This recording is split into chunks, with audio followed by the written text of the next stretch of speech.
I thought I was pulling over for a quick break, but every person at this rest stop has the exact same face. It's not a mask, and it's not a coincidence. This is a biological takeover, spreading through the crowd, and I have to get out, before my own reflection starts to change. I didn't plan to stop. That matters, because places like this don't work unless you choose them. The highway had been empty for 47 miles. No exits, no radio signal, no stars either. Just clouded blackness pressing down like a lid. Then the sign appeared. Rest area. Site 42, 1, lummy white letters. Perfect turning. Reflective paint. Too clean for this stretch of road. I remember thinking, that's odd. Not dangerous. Just odd. When I pulled in, the tires hummed over concrete so smooth it felt freshly poured. The engine noise died instantly, swallowed by silence. Not quiet. Silence. Site 42 sat in a wide concrete bowl carved into the desert. No trees, no wind, no insects. 4 LED floodlight towers stood at each corner, blasting down a hard, colorless glow. Not warm, not cold, just neutral. Under the lights were cars, dozens of them, parked, engines running, drivers still inside. None of them moved.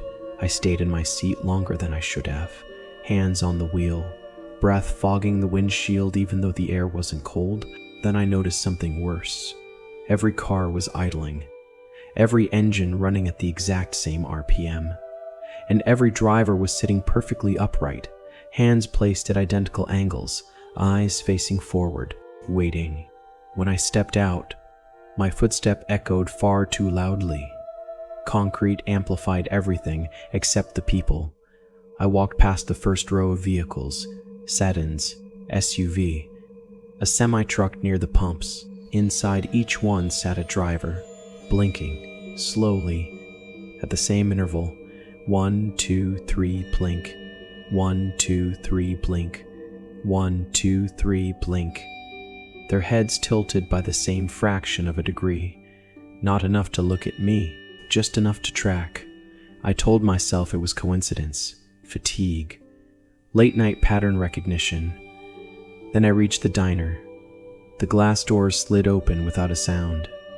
Inside, people sat at booze, at the counter, standing in line. None of them spoke. Forks rose, paused, lowered, coffee cups lifted, tilted, returned, over, and over, like a loop missing its audio. I felt it then, that crawling sensation behind the eyes, the one you get when something looks human but doesn't behave human. It happened when one of them finally turned to face me. A woman, mid-30s, brown jacket. Her face, no. Their face. Because the man beside her had the same one. So did the cook behind the counter. So did the teenager at the soda machine. Identical facial geometry, same cheekbone angles, same nose width, same distance between the eyes. Not similar, perfectly identical.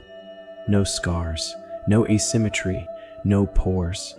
Skin stretched smooth like it had been grown over a mold. Their eyes were open too wide. No micro expressions. No tension shifts. No emotional leakage. Just a flat, unblinking stare. I stepped closer.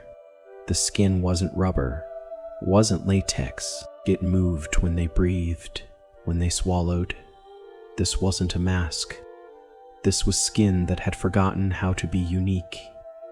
A car pulled in behind me. Fresh headlights. New driver. A man in his 40s stepped out, stretching his back. Yawning. He didn't notice the faces. Not at first. He took 3 steps toward the diner. Then it started. His face twitched. A ripple passed beneath his skin, like something rearranging furniture behind drywall. His jaw softened. His cheekbones shifted inward. His eyes widened. He screamed, but the sound cut off halfway through, replaced by a wet, synchronized inhale. All around us, Dozens of identical mouths breathed in together. The man fell to his knees, clawing at his face as it changed. Skin pulled, bone realigned, features slid into place.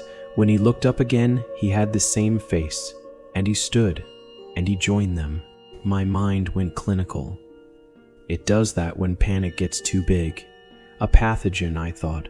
Airborne, localized, something in the lights, the concrete, the water, a hive mind organism that overwrites individuality, not killing, repurposing.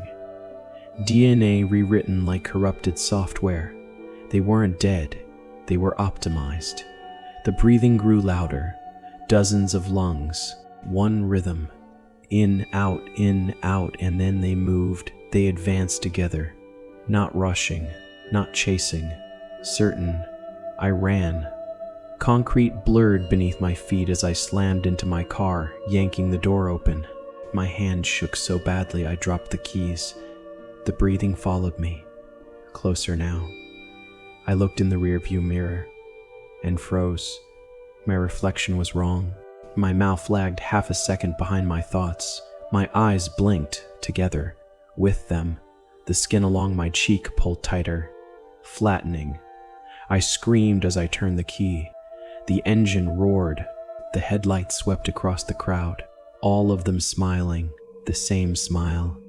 I tore out of Site 42, tires screaming against concrete. The road reappeared like it had never left, but my face kept changing. I could feel it, like hands molding clay from the inside. I drove one-handed, gripping my cheek with the other, forcing it to stay mine. The lights faded behind me. The breathing stopped. Miles passed. Then the radio crackled to life. A calm voice spoke. Uniform zones confirmed across 6 states. Avoid unscheduled stops. Do not look into mirrors. I glanced up. My face had stopped shifting, mostly. But when I smiled, just for a second, it wasn't my smile. They're still out there. Site 42 was only the first one I survived. They're appearing along highways, rest stops, service plazas, places where people pause, where identity loosens. If you're listening to this, don't stop when the road offers rest. And if you ever see a place where everyone looks the same, don't check your reflection, because by the time you notice the change, you're already part of the swarm. And somewhere under cold LED lights, someone with your face is waiting.